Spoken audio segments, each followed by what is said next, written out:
দক্ষিণেশ্বর থেকে বেলুড় গেলাম, কিন্তু সেখানে গিয়ে যা দেখলাম এতে মনটা ভারী খারাপ হয়ে গেল। সময় আর পরিস্থিতি কিছুই সাথ দিল না। হাই এভরিওয়ান, আজকে আমাদের গন্তব্যস্থল কলকাতা সল্টলেক সেক্টর 5। কিন্তু সেখানে না গিয়ে আগে আমরা চলে গেলাম দক্ষিণেশ্বর মা ভবতারিণীর দর্শনের জন্য। এর আগে আমি যখন প্রথম প্রথম ভিডিও স্টার্ট করেছিলাম তখন গিয়েছিলাম বান্ধবীদের সাথে। ভিডিও করেছিলাম, শুধুমাত্র ইউটিউবে আপলোড রয়েছে, কারণ তখন আমি ফেসবুকে ভিডিও আপলোড করতাম না। যাই হোক, এরপর আমরা মন্দিরের গেটের সামনে চলে গেলাম।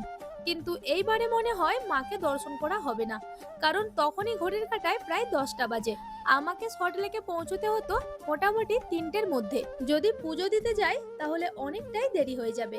আর আমাদের ইচ্ছে ছিল বেলুড় মঠটাও ঘুরে আসার, কারণ এর আগে আমি যখন গিয়েছিলাম তখন আমার বেলুড় মঠ দর্শন করা হয়নি। তার জন্যই পুজো দেব না ভেবেছিলাম, কিন্তু মন আর মানছিল না।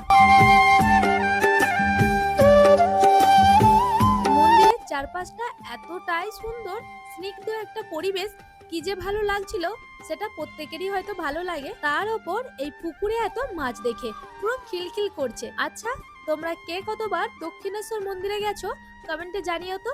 আর কে কে আছো এখনো পর্যন্ত একবারও যাওনি, তারা অবশ্যই একবার মায়ের দর্শন করে আসো। জানো, এখানে নাকি প্রচলিত আছে বিয়ের আগে কোনো প্রেমিক প্রেমিকা যদি এই মন্দিরে দর্শন করতে আসে তাহলে নাকি তাদের বিচ্ছেদ ঘটে। এটা আমি আগেই শুনেছিলাম যখন প্রথমবার দর্শন করতে আসি, কিন্তু এ কথা যে সত্য তার কোনো প্রমাণ নেই। মানুষের মুখে মুখে চলে আসা একটা লোককথা। তোমরাই বলো না, এটা কি মানা যায়?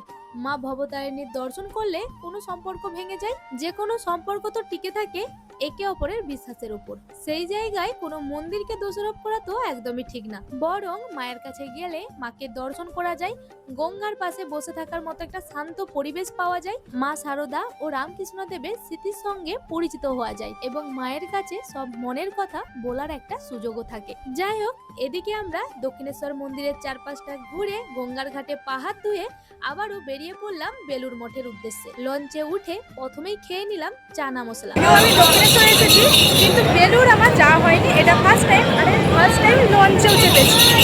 আমার সেকেন্ড টাইম। কি ভালো লাগছে। লঞ্চে যেতে যেতে এখানে একটা মন্দির দেখলাম। এটা মন্দির নাকি আমার ঠিক জানা নেই। যদি মন্দিরই হয় তাহলে মন্দিরের নাম কি, কি ধারা, তোমরা যদি কেউ জেনে থাকো আমায় জানিও। আমরা মন্দিরের অনেকটা কাছে চলে এসেছি, আর এখান থেকেই মন্দিরের চূড়াটা দেখা যাচ্ছে পরিষ্কার। স্বাভাবিকভাবেই মনের মধ্যে অনেক আনন্দ, কারণ এই প্রথমবার আমি গিয়েছি, প্রথমেই বললাম। কিন্তু ওখানে গিয়ে যে আমার শেষমেশ মন্দিরে দর্শন করা হবে না, এটা তো আমি এক্সপেক্টই করিনি। গিয়ে দেখলাম 11:30টার মধ্যেই দরজা বন্ধ হয়ে গেছে। আমি এতদিন জানতাম 12টার মধ্যে দরজা বন্ধ হয়। মায়ের পুজো না দিয়ে তাড়াহুড়ো করে আসলাম যাতে বেলুড় মঠও দর্শন করতে পারি, কিন্তু এটাও তো আর হলো না। শুধু হয়তো আমার কান্না করা বাকি ছিল যে মায়েরও পুজো দিতে পারলাম না আর এদিকে দর্শনও করতে পারলাম না।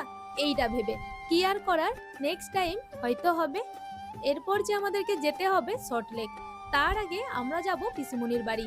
সেই জন্যই মেট্রো ধরে চললাম। আজকে আমার এত মন খারাপের মধ্যেও দুটো অভিজ্ঞতা ভালো হয়েছে।